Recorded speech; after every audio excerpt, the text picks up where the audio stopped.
Assalamualaikum warahmatullahi wabarakatuh. Pada kali ini kami akan mengerjakan tugas UTS mata kuliah Sejarah Peradaban Islam, yang mana tema yang akan kami bahas yaitu mengenal konsep sejarah, kebudayaan, dan peradaban. Nah, di sini kami akan menjelaskan apa yang dimaksud dengan sejarah, pengertian peradaban, kemudian pengertian kebudayaan. Yang pertama yaitu tentang pengertian sejarah. Sejarah adalah kajian sistematis tentang peristiwa masa lampau, khususnya kehidupan manusia, yang diuraikan secara naratif dan ilmiah berdasarkan sumber peninggalan seperti tulisan atau fosil. Nah, maksudnya sejarah adalah kajian sistematis tentang suatu peristiwa. Nah, sejarah itu adalah mengenal peristiwa yang terjadi pada zaman dahulu dengan menggunakan kajian yang sistematis. Nah, contoh sejarah tentang peristiwa zaman dahulu atau sejarah tentang kerajaan Majapahit.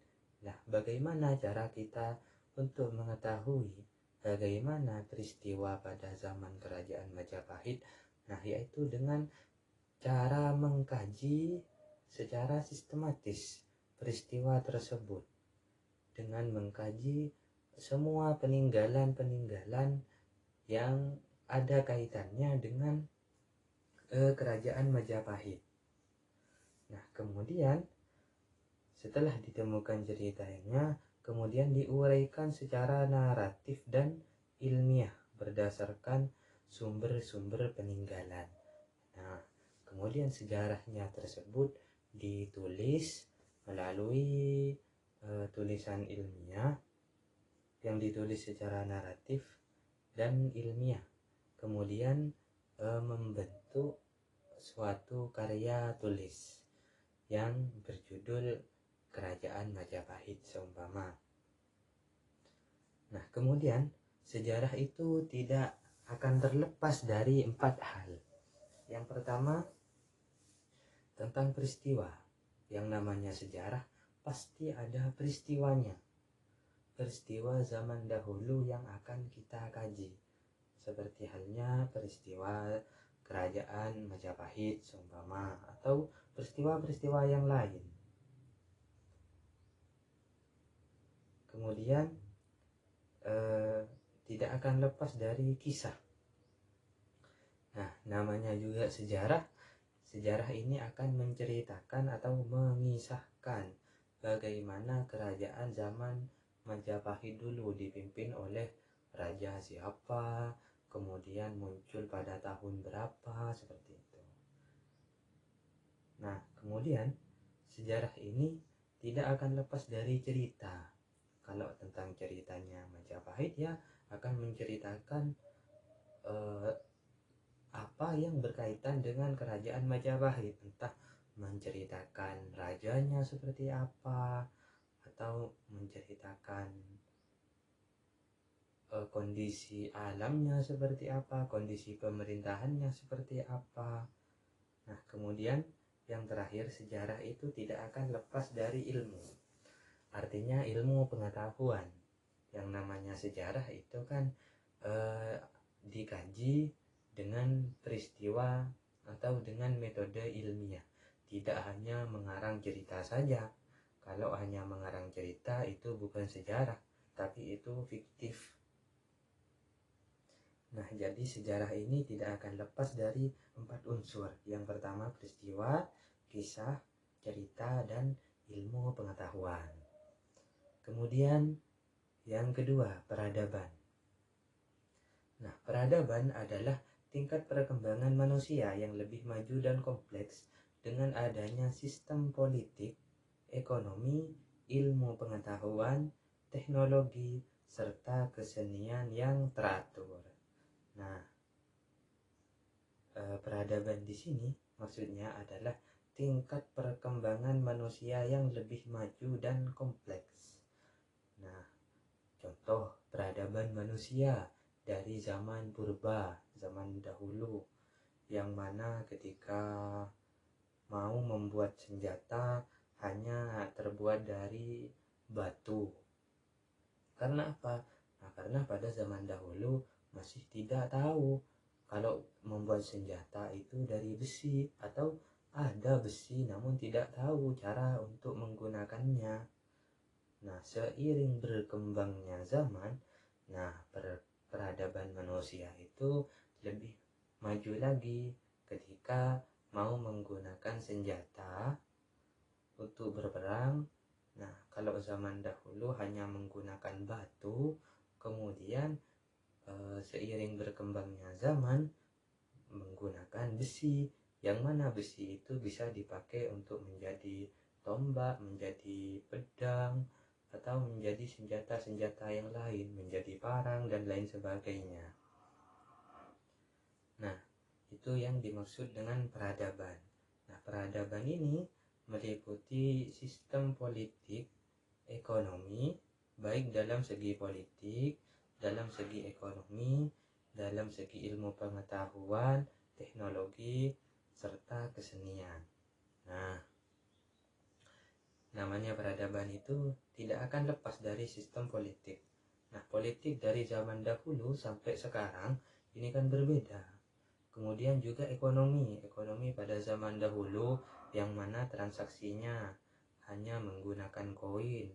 Nah, kalau sekarang sudah ada saldo yang bisa digunakan untuk jual beli. Kemudian dalam segi ilmu pengetahuan, nah dari zaman ke zaman pastinya kan tambah maju. Itu namanya peradaban. Kemudian tentang teknologi yang dulu kalau mau menghubungi seseorang harus mengunjunginya. Kalau sekarang kan tidak harus berkunjung, bisa telepon, bahkan bisa video call seperti itu. Nah, peradaban di sini tidak akan terlepas dari 3 unsur. Yang pertama ilmu pengetahuan, yang kedua sosial, yang terakhir ekonomi. Nah, peradaban dalam ilmu pengetahuan itu kan sudah semakin canggih ya kalau daripada zaman-zaman terdahulu. Contoh, kalau zaman dahulu mau membuat artikel atau mau membuat makalah itu harus menggunakan mesin ketik, karena apalagi kalau melihat ke yang lebih lama lagi, ketika masih belum ditemukan mesin ketik, maka kalau mau membuat karya ilmiah itu harus tulis tangan. Kemudian seiring berkembangnya waktu, nah ditemukanlah mesin ketik. Nah, sebelum menggunakan mesin ketik kan harus pakai tulis tangan. Setelah ditemukan mesin ketik, ya pakai mesin ketik itu sudah kalau mau membuat karya ilmiah. Nah, sekarang sudah ada laptop, nah atau komputer. Kalau mau buat karya ilmiah ya bisa pakai laptop atau komputer. Nah, dan bahkan lebih canggihnya lagi, kita tidak usah berpikir karena sekarang sudah zaman AI, bisa menggunakan AI untuk membuat karya ilmiah. Nah, kemudian unsur yang kedua yaitu tentang unsur sosial. Nah, seperti yang kami sampaikan barusan, kalau tentang sosial, bagaimana kita berinteraksi antara satu dengan yang lain. Ya, kalau mau berkomunikasi, kalau dulu sebelum ditemukan telepon kan harus bicara langsung. Kalau sekarang sudah bisa nelpon atau bisa video call. Kemudian secara peradaban dalam segi ekonomi. Nah, dalam perekonomian, ya seperti yang barusan kami sampaikan, kalau zaman dahulu sistem jual belinya contoh menggunakan sistem barter. Kita punya barang mau ditukar dengan barang yang kita inginkan. Nah, ya hanya sistem barter, tukaran saja sudah.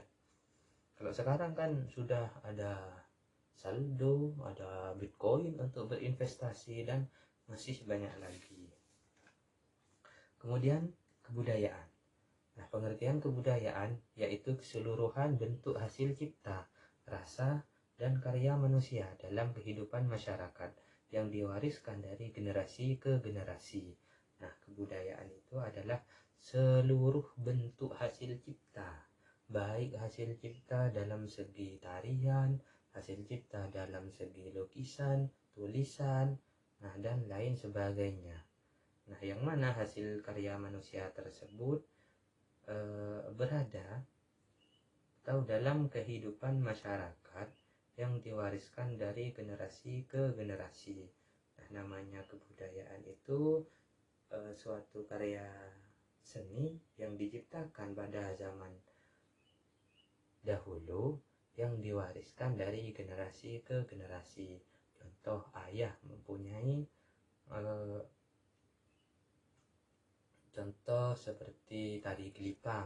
Nah, tari gelipang itu kan budaya lokal Probolinggo yang awalnya ditemukan, kemudian dikembangkan atau diwariskan dari generasi zaman dahulu, zaman sebelum kita sampai generasi sekarang, sehingga kita bisa mengenal apa itu tari gelipang.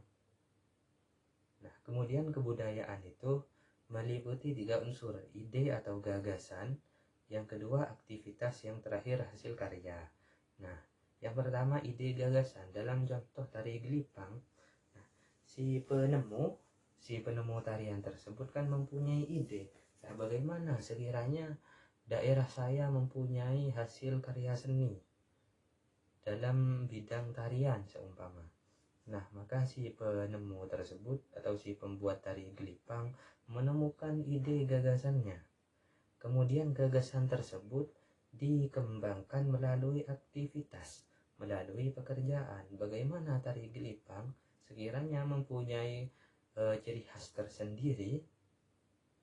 Nah, kemudian setelah aktivitas tersebut atau setelah pekerjaannya sudah selesai untuk mengerjakan suatu karya seni, nah maka akan terbentuk hasil karya yang berupa tari gelipang tersebut, yang mana tari gelipang tersebut kan merupakan budaya lokal Probolinggo yang berasal dari daerah atau desa Pendil. Nah, karena tersebut masyarakat setempat mempunyai kebanggaan atas karya seni leluhurnya, seperti itu. Demikian mungkin seperti itu yang kami presentasikan tentang mengenal konsep sejarah, kebudayaan, dan peradaban. Apabila terdapat kesalahan atau kekeliruan, kami mohon maaf sebesar-besarnya. Wassalamualaikum warahmatullahi wabarakatuh.